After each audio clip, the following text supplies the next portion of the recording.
All right, Mr. Brennan, your next witness, please. Your Honor, I understood that the defense informed they were still on cross-examination. I'm sorry. I got nervous. Okay. I thought that we were done with that witness. No, I had said to cut me off so that we could end early, but no, I have more to. Okay, I didn't know that. I'm glad Mr. Brennan did that. All right, come back in, Ms. Knowles, please.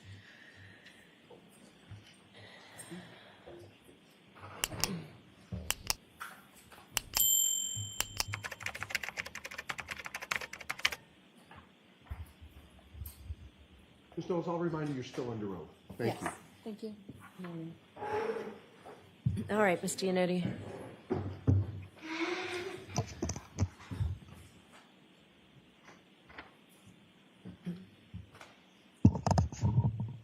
Good morning, Ms. Knowles. Good morning. Ma'am, on Friday, you testified to this jury about the fact that the Mass State Police Crime Lab is accredited as a forensic lab, correct? Yes, I did. And you discussed the fact that as a forensic chemist 4, you help to ensure compliance with the lab's administrative policies, quality assurance, and control requirements, and making sure that you're complying with accreditation standards, correct? Yes, that's one of my job duties and responsibilities. You also acknowledge that in contrast to the accreditation standards of your forensic lab, the standards of a hospital lab may be different, correct? I have no direct knowledge of what the standards at a hospital are, and so I can't say whether they're the same or if they're different. I'm just unfamiliar with them. Okay. And you're unfamiliar with the standards at Good Samaritan Hospital, correct? Correct. I have no direct knowledge of their accreditation status or requirements or body. And you know that they were the ones to do the blood draw in this case, correct? That's consistent with the medical records I had available for review prior to preparing my report. And you cannot vouch for that ethanol testing, correct? Correct. I have no direct knowledge of the accuracy or reliability. My calculations are solely based on the results of the Good Samaritan lab. For instance, you don't know how the arm was prepared when the blood was drawn? Correct. I was not present, and I have no knowledge of the policies and procedures of blood draw at Good Samaritan Hospital, or this case specifically. I'm sorry, I didn't mean to cut you off. Excuse me. You can't vouch for the tubes and vials that Good Samaritan uses? Correct. I cannot. Are you aware that there was a recall on certain tubes and vials because there was a contamination determined by the manufacturer? Sustained. You can't vouch for how Good Samaritan stores, preserves, and assures the integrity of its equipment, correct? Correct. I have no direct knowledge of those topics. Now, excuse me, at your lab, you do both a screening test and a confirmatory test, correct? Yes, that's accurate. The confirmatory test is a second and separate test. You rerun the same sample again, correct? Depending on the type of samples that are submitted and the facts of the case, we will either use the same sample that screened positive or that sample as well as another to run duplicate analysis and compare them. It depends on the materials available and the nature of the case. Understood. So you do that to ensure that there's no error in the testing, correct? It's part of many of the steps involved to ensure accuracy and reliability of the results that are reported. And you realize that when you're doing this testing, because you're a forensic lab, you may ultimately be testifying in court, and you want to make sure you get it right, correct? Yes. And the confirmatory test acts as a fail-safe against false positives, for example.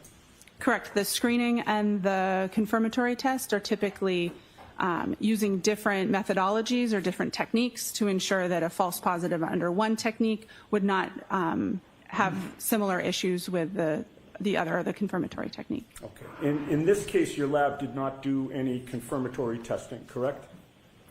My lab did not have samples submitted for this individual to perform testing on. You know of no confirmatory testing that was done by Good Samaritan, correct? I don't know what their policies and procedures are and if the results on the report were the results of confirmatory testing or otherwise. You just had to assume the accuracy of the testing that they did do, correct? I used the results that were reported on the medical records provided to perform calculations. And you cannot testify that the testing done at Good Samaritan meets your accreditation standards, correct? Correct. Now, your lab does whole blood testing, does it not? If whole blood is submitted for a case, then we will test whole blood. If serum or plasma is the only available sample appropriate for testing, then we will proceed with testing on serum or plasma. Whole blood testing leads to more accurate readings of the percentage of alcohol in somebody's blood, correct? Correct. If you would like to know the percentage of alcohol in someone's blood, the best sample to test would be their blood. And you've learned through your training and experience that many hospitals, including Good Samaritan, use a different method of testing than whole blood testing, correct? Yes. Good Samaritan uses serum or plasma testing as opposed to whole blood testing. I'm not familiar with their specific technique or methodology. I haven't undergone training for their methods, but it is my understanding that the type of sample used for their method is serum or plasma. Now, whole blood includes plasma, but it also includes white blood cells, platelets, and red blood cells, correct? Correct. Typically, we describe serum or plasma as the liquid portion of blood, and the other cellular components that you described typically are removed or separated before testing. Plasma has a higher water content than red blood cells, white blood cells, or platelets, right? Yes, it is. Alcohol is highly soluble in water, is it not? Yes. So alcohol has a better affinity with water. Is that fair to say? Yes. That means that alcohol prefers to distribute into the more watery components of blood, correct? Yes, that's accurate. And that also means that alcohol is found in higher concentrations in serum and plasma testing than in whole blood testing, correct? That's correct. That difference in water content is the basis of the serum conversion that I described on Friday. Okay. So a lab like Good Samaritans, that in this case did serum or plasma testing, will therefore provide results of blood alcohol concentration that are higher than what the true blood alcohol concentrations are, correct? The serum alcohol or plasma alcohol concentrations that they report on their medical records would be higher than the corresponding blood alcohol concentration. That's correct. So to translate the Good Samaritan results into a more accurate reading of blood alcohol content, you need to convert the serum and plasma results to what those results would be in whole blood testing, correct? I'll allow it. Can you answer it as stated? Yes.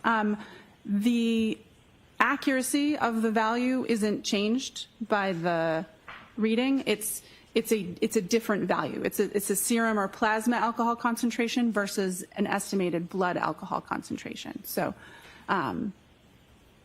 if it is helpful or relevant to know what the whole blood analysis would have been if the testing had been performed on whole blood, then that conversion, starting with the serum alcohol or plasma alcohol concentration, is helpful to do. But to calculate a precise conversion rate, you'd first need to know precisely the amount of water in somebody's blood, correct? The range of serum factors or serum conversion factors that are used in the preparation of my report and the calculations that I performed accounts for total body water variation from individual to individual. The reason I use between 13 and 19% and not just one single value is because I don't know the specific conversion factor that would be appropriate for an individual when I have medical records to review. I think that was a long way of saying yes to my question, right? My question was to calculate a precise conversion rate for somebody, you'd first need to precisely know the amount of water in that person's blood, correct? Sustained. Ask it differently, Mr. Unity. Is it scientifically possible to predict with accuracy a precise conversion rate for one individual person? Yes. Everybody has a different amount of water in his or her blood, correct? There is a normal variation between Does- individuals. I'm sorry, I'm going to do my best to ask yes or no questions, and then if there's an explanation, Mr. Lally can stand up afterward and have you explain, but So this will go no- more quickly. No comments, just go ahead and ask a question. Sure. Everybody has a different amount of water in his or her blood, correct? Yes, And there are a number of factors that influence the amount of water in somebody's blood, correct? yes. What is hematocrit? I don't know. Hematocrit is the percentage of red blood cells in whole blood cells. Do you know that? Sustained. Are you aware that individual hematocrit can vary and that it affects the water content in blood? Sustained. Would somebody's age be a factor in determining the amount of water in their blood? I don't know. Could somebody's gender affect the amount of water in their blood? Yes, Could when somebody had eaten and what somebody had eaten before the blood was drawn affect the amount of water in their blood?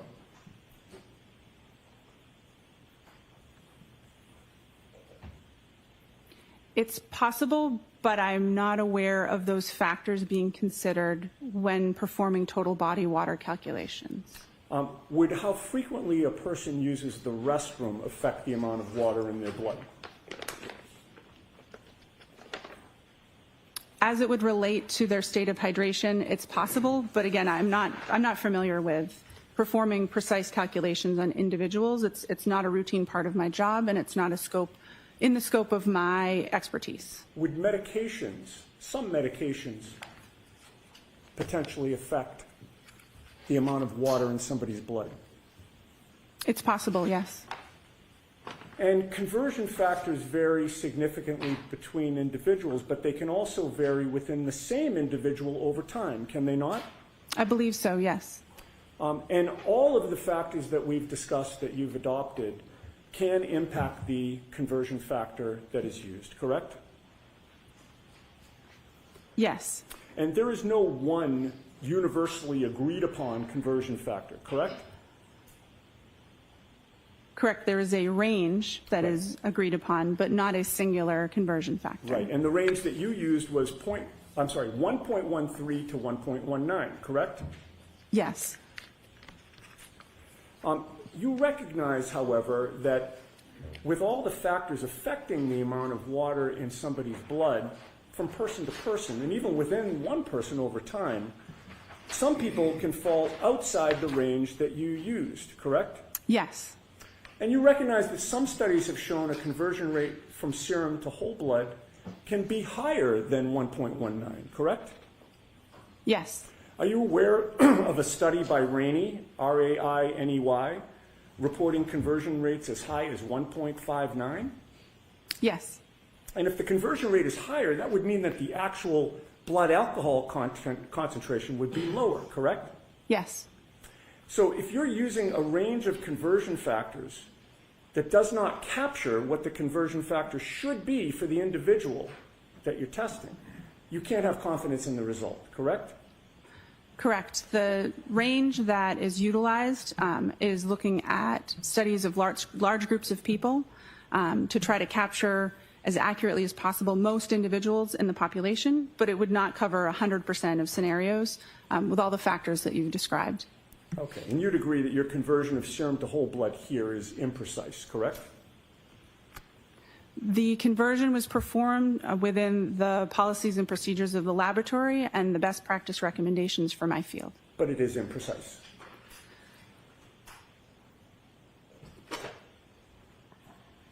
Can you repeat the question? Let's move on. The conversion from serum to whole blood did not end the calculations that you needed to do in order to testify here today, correct? Correct. The conversion from serum to whole blood only translated what Ms. Reed's blood alcohol supposedly would have been, or was, I'm sorry, at the hospital at 9:08 a.m. on January 29th of 2022, correct? Yes. You were asked to try to find out what her blood alcohol level would have been 7 or 8 hours earlier closer to midnight or sometime between midnight and 1 a.m., correct? The time utilized for my calculations was 12:45 a.m. So you started with the results that you obtained from your serum to whole blood conversion, right? Yes. Which was an imprecise calculation? Which was intending to cover the majority of population. But was it and imprecise? It followed the policies and procedures of my laboratory. What was the precise number then? Was there a precise number or was it imprecise? The range, I'm not talking about a range. I know that you'd like to say that. Was there a precise number, ma'am? the results of my report was not a single number. It is a range of numbers. Let's move on, Mr. Yanez. Yes. Once you get that range, you have to do an extrapolation on top of that to figure out what the blood alcohol concentration would have been at 12:45, 7 or 8 hours earlier, correct? Yes. But in order, in order to do that extrapolation, you need to make assumptions about things that you do not know, correct? Yes. In terms of processing alcohol, there is an absorption phase, a plateau, and an elimination phase, correct?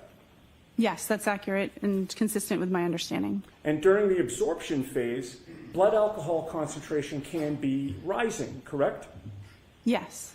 And to determine whether somebody is in the absorption phase or the elimination phase, you need to know when their last drink was, correct?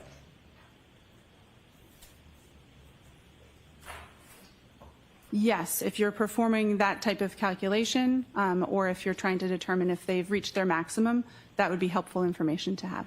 The longer the time between the last drink and the test, the more variability and potential for error there is in the extrapolation, correct? Can you ask the question again, please? In this case, you assumed that Ms. Reed's last drink was at 12:45 a.m., correct? No. The calculation assumed for the maximum calculation that no alcohol had been consumed between 1.5 and 2 hours prior to that time interval start at 12:45 a.m. Okay. And the test wasn't until 9:08 a.m.? Yes. The range that you came up with was 0.14 to 0.28%, correct? Yes, 0.14 to 0.28 grams percent. And that was a very wide range, was it not? It certainly is. 0.28 is double 0.14? Yep. And that range is so wide because there are a lot of unknowns about the way each person individually processes alcohol, correct? There's a lot of interpersonal differences. That's correct. There are a lot of different factors that would impact somebody's blood alcohol content, correct? Yes. What somebody had to eat can impact their blood alcohol concentration, correct? The contents of their stomach or what they had eaten recently does not impact the rates of elimination that I use for my calculation, but it can factor into the absorption part of the curve and can impact that maximum amount that's reached. Okay. Their body weight can impact their blood alcohol concentration, correct? Correct. Again, it would not necessarily, or it could be included in the rate of elimination range that I use for my calculations. The person's body weight has more to do with, again, the absorption, the maximum concentration, the first parts of the curve, and not the elimination portion that we're discussing when we're doing retrograde extrapolation. And the first word of your answer was correct, right? Yes. A person's metabolic rate can impact their blood alcohol concentration because different people metabolize alcohol at different rates, correct? Yes. In addition, regarding the timing of the last drink, you were not with Ms. Reed on the late evening of January 28th or the early morning of January 29th of 2022, correct? Correct. I was not. You have no personal knowledge of when Ms. Reed had her last drink, correct? Correct. Were you informed that Ms. Reed was upset after 12:45 a.m. when you were doing these calculations? I don't believe so. Did you know, were you informed that she went to John O'Keefe's house in Canton and was the only adult in the house at that time after 12:45? Sustained. Are you aware of what type of alcohol John O'Keefe had available in his house at that time?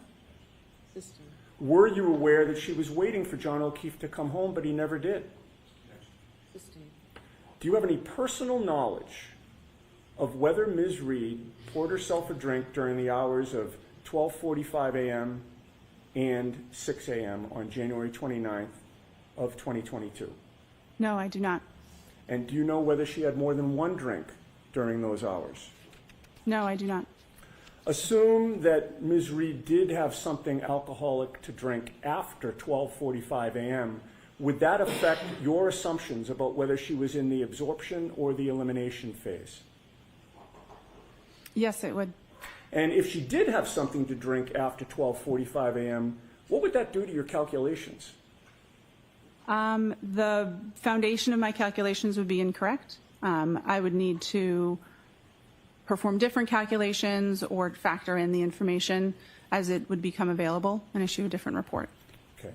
So if your assumption of when she had her last drink was incorrect, you would not have confidence that your conclusions about which you testified Friday and today are accurate, correct? Correct. There is some parts of the calculation that are intended to accommodate for unknown drinking history, but with over 8 hour time span between the time of interest and the time that the blood sample was collected, that adjustment in the calculation intending to avoid overshooting the blood alcohol concentration may or may not be enough to address that. And if new, more accurate information was available, then I would need to incorporate that in the discussion and calculations. Right. So in answer to my question, if your assumption about when the last drink was consumed was incorrect, you would not have confidence that your conclusions are accurate today. Correct. I'll allow it. Now, were you ever asked to determine the blood alcohol level of Brian Albert? No. Were you ever asked to determine the blood alcohol level of Brian Higgins? Sustained. Were you asked to determine the blood alcohol level of anyone except for Karen Reed in this case? I'll allow that. To the best of my knowledge, my only involvement with this case in my unit was the request to perform these calculations on this individual. Thank you. All right, Mr. Lally.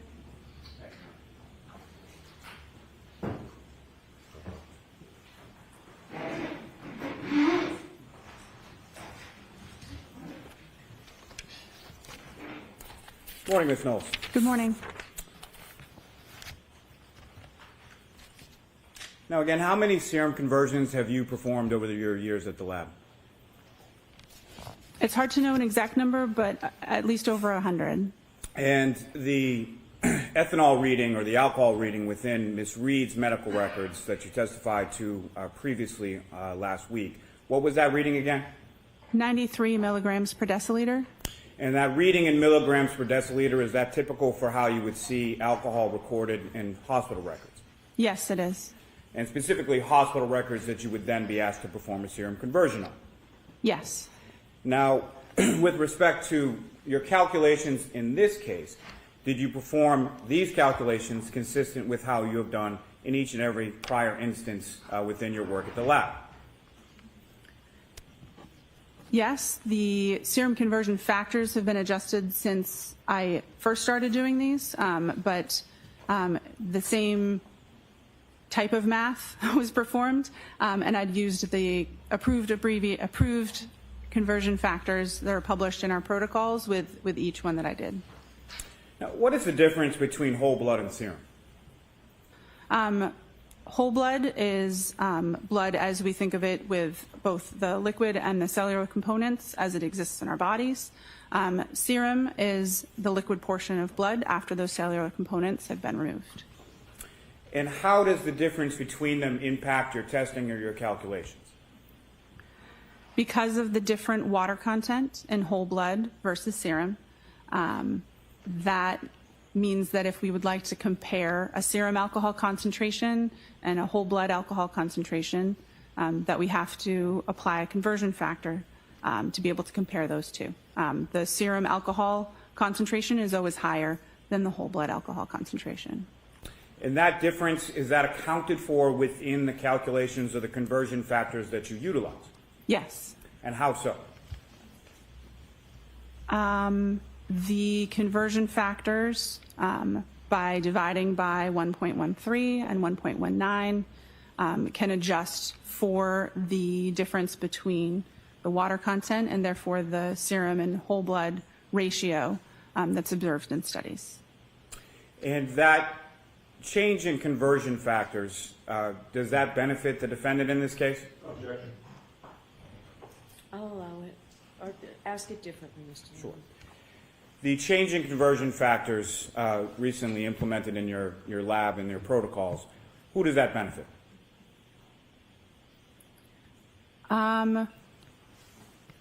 The question of benefit depends on the context. Speaking to the math, dividing by a larger number means the resulting number would be smaller. So the whole blood alcohol concentration numbers would be smaller when using the current between 13 and 19% factors, as opposed to the previously used between 12 and 18% factors. Now, these conversion factors, where again do they come from? The conversion factors come from published studies involving individuals that consumed alcohol, had samples collected from them, and their whole blood and their serum alcohol concentrations were compared. Those conversion factors are present in the protocols in use in the laboratory where I work, and they're also consistent with best practice recommendations or consensus body documents in the field that I work. Now, you were asked on cross-examination about a number of different factors. Are those factors incorporated within the conversion factors in the published scientific literature supporting those conversion factors? By basing it on studies with a large number of people, that's the intention, is to capture the interpersonal differences in different factors within that range that's used.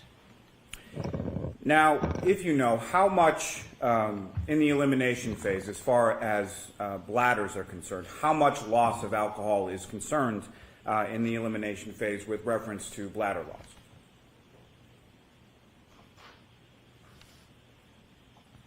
I'm sorry, can you repeat the question? I don't think I understood the Poor question. Let me phrase. rephrase. So you were asked some questions on cross-examination about how frequently someone uses the restroom in the elimination phase, correct?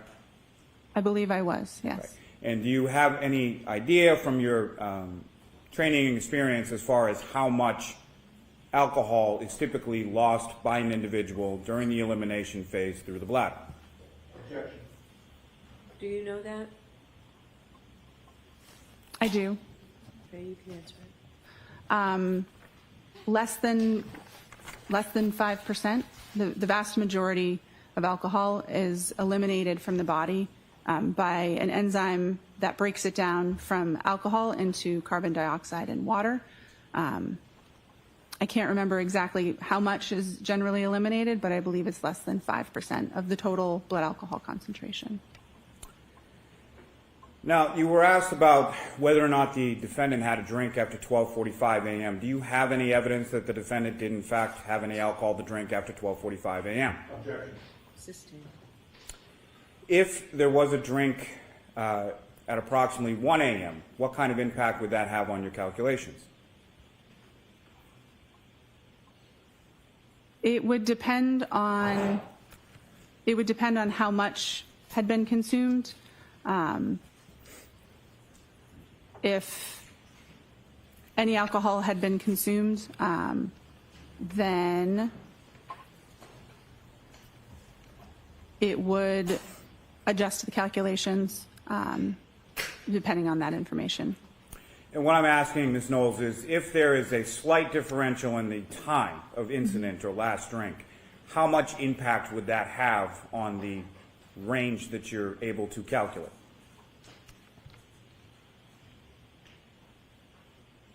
I'm not sure. Now, you testified as far as the range being, on the retrograde analysis, being between a .14 and a .28, correct?